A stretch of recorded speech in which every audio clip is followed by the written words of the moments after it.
Hey y'all, happy Tuesday. Happy Spoken Word Tuesday. I hope you guys there's coming along fine. Anyway, you guys know on Tuesdays, I like to bring the word. And earlier, I read my short from the sealed portion, chapter 92, verse 77, one of the final testaments of Christ, reads as follows. And it says, "And now the Lord is not so much concerned with that which ye consume to live, but he is more concerned with that which ye do with the life and the energy that ye receive from the food that ye eat." You right? You guys remember what the Father stated in Matthew chapter 15, verse 11, KJV version. He said, "Not that which goeth into the mouth defileth the man, but that which cometh out of the mouth. This is defileth the man." You guys, one should understand that the Father is not much concerned with what you consume to live by, but he is very much concerned about what we're doing with our lives and the energy one receives from the different types of foods we eat.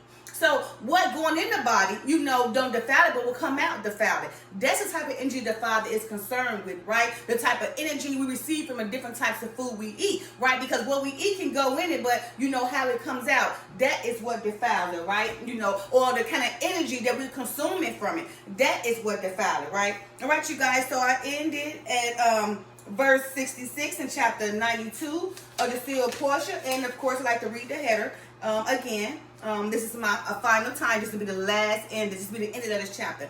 All right, so 92 header reads as follows. "During Adam's days, there was righteousness and happiness without technology. Healthy living and exercise are essential for good health. During the millennium, there will be no more death or the eating of flesh. At that time, all will follow the laws of health provided in God's plans for his children." All right, you guys, so beginning with verse 66. I probably ended with this 2 weeks ago, so I'm going to begin with it, okay? Verse 66.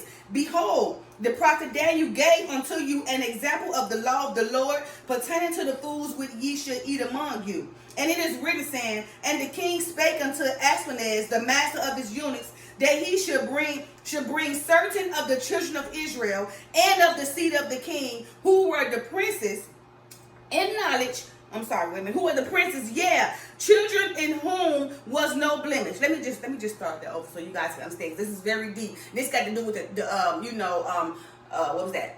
Those three that the king tried to get, Hananiah, Mishael, and Azariah, when the king tried to get them to eat that food for 10 days, they turned it down. So I just want to read this over so you guys can fully understand when I break it down to you.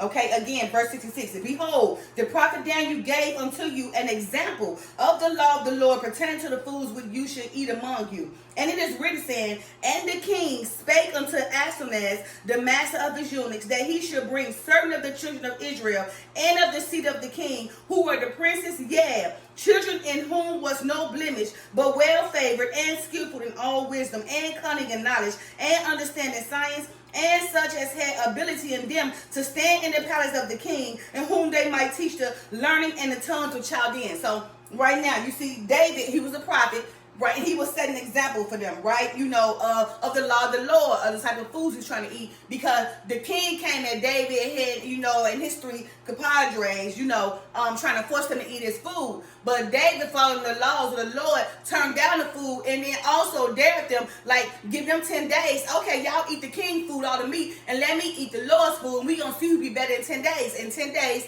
the David's three compadres proved the king that he was wrong, and the king, and he kind of like allowed David and them to basically, give the rules of the law so they can follow, because they seen what David God done opposed to the king God, okay, king's God. Verse 67. "And the king appointed them a daily provision of the meat of the king and of the wine which he drank, that they might be nourished for 3 years, and that at the end thereof they might stand before the king." So you see the king, right, of the Gentiles appointed all his people daily provisions of meat and wine from the king. But remember, David turned them down. But this is what they telling you that the king did. Daily he provided provisions to his servants, okay? Meat and wine. All right, verse 68. "Now among these," so these was the three. "Now among these were the children of Judah." They were of the children of the tribe of Judah, right? "Daniel, Hananiah, Mishael, and Azariah." Okay, well, actually, I guess it's 4, right? "Unto whom the prince of the eunuchs gave different names." They gave them different names because the king made them change their name when he came, to his kingdom, okay? All right. Now among these were the children of Judah, Daniel, Hananiah, Mishael, and Azariah, unto whom the prince of the eunuchs gave different names than those that had been given them by their fathers.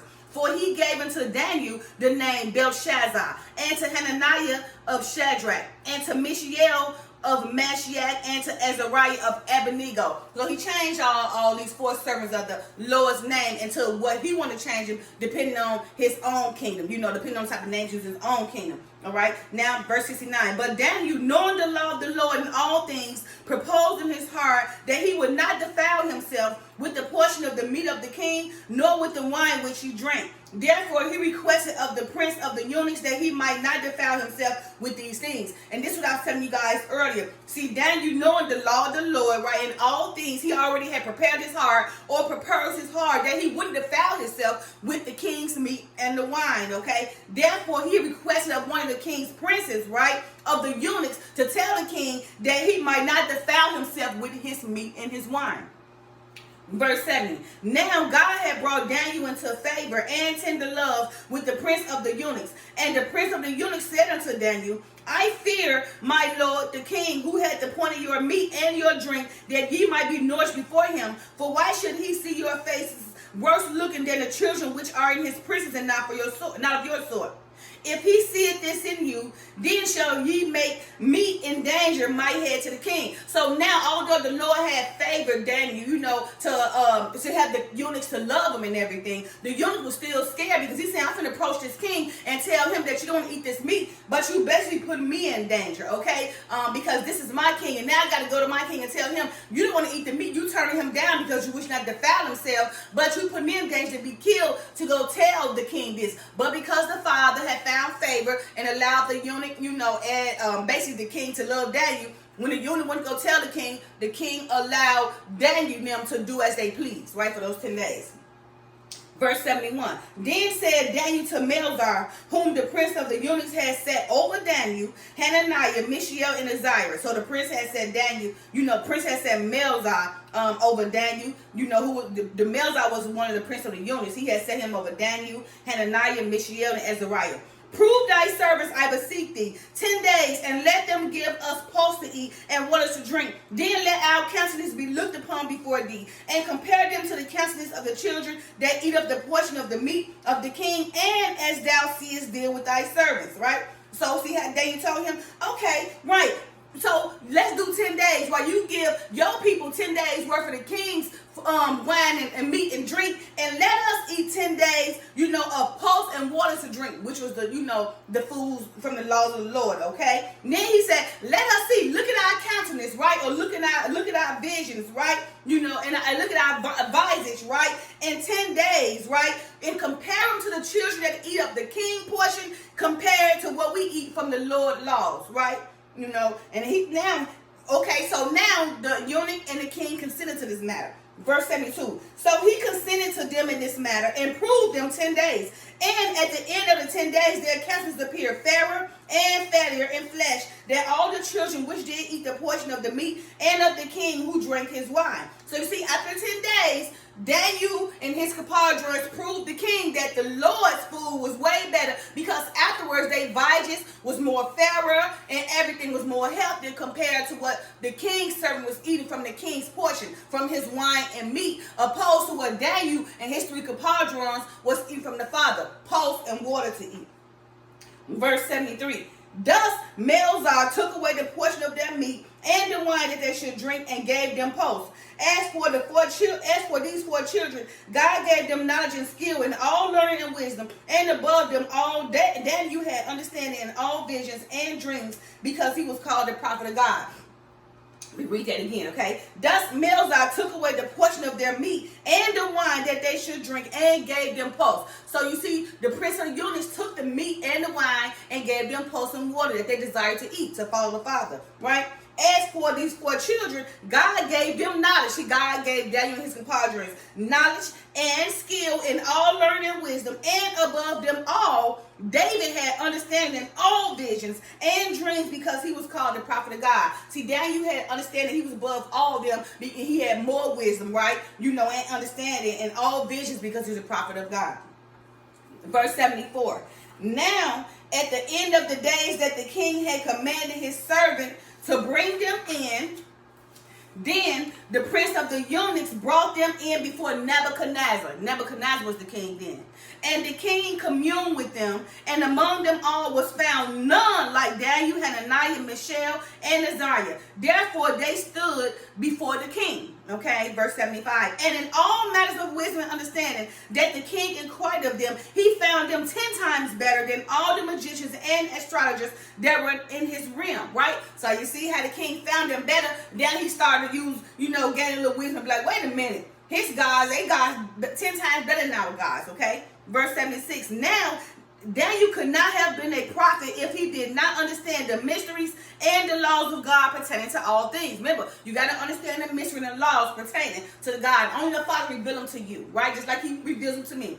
Okay, and he did understand these things, and for this reason he introduced the laws of health to the king and his house, that they might know the power of God which was in him. Now, because Daniel and his compadre showed the king that the Father's laws would make them much better, much healthier over his laws, because he seen that right before his eyes, he gave Daniel the honor, right, to teach them and everything, right? But he gave Daniel an opportunity to introduce the laws of health to the king, and that their house might know the power of God. So now he turned Nebuchadnezzar over, to following God's laws. Okay. Verse 77, which is my short. And now the Lord is not so much concerned with that which he consumes to live, but he is more concerned with that which he do with the life and the energy that ye receive from the food that ye eat. So you see, guys, the Father is not so much concerned about what you live by, but what he is concerned about the types of food and the energy you receive, that you eat. So right here, and David just set an example. He shows you, from different type of foods to eat. He ate pulse and water, and his vice and actions countenance and his strength, his health was 10 times better than the king, right? So remember, the Father is not very much concerned about what you live by, what you consume to live by, but what he's concerned about is the different type of foods you eat and the energy you receive from them foods, right? So it's not what goes in your mouth that defiles you in Matthew 15:77, but what comes out of your mouth is what defiled you, right? And Daniel just set an example to show you guys. He went against the king, had the prince of the eunuchs of the king to go to tell him that he wished not to defile himself with the king's portion of his wine and meat, but he ready to follow, the father nature in relating to the foods, right? The laws and nature of the foods that he's supposed to eat. And after he, dared the prince of the eunuchs to tell the king, let me do it for 10 days and let's see what happens. After those 10 days, Daniel proved that God's nature and laws pertaining to food would prove better, and serve heavier than the king's, daily provisions and meat. And overall, what the king do, he followed Daniel's lead, right? And he learned that Daniel's God was 10 times more powerful than his own God, King Nebuchadnezzar at this time. And verse 78, final verse. Nevertheless, during the millennium, there should be no more taking of the life of an animal for in flesh, nor shall any be allowed to cook their food for nourishment of the bodies that should be provided in those days for the children of men. Again, that final verse, 78. Nevertheless, during the millennium, there should be no more taking the life of an animal for its flesh, nor shall any be allowed to cook their food for nourishment of the bodies that shall be provided in those days for the children of men. So you guys see now, the Father's not much concerned about concerned about what we consume to live by, because a lot of things are out of our control, right? We might consume a whole lot, right? But he is concerned about what we do. Just because we consume by it don't mean we gotta live by it. Just because it's in our presence all around us, surrounded by it, don't mean we gotta live by it, right? Because the moment you take it in, right, and you allow it to defile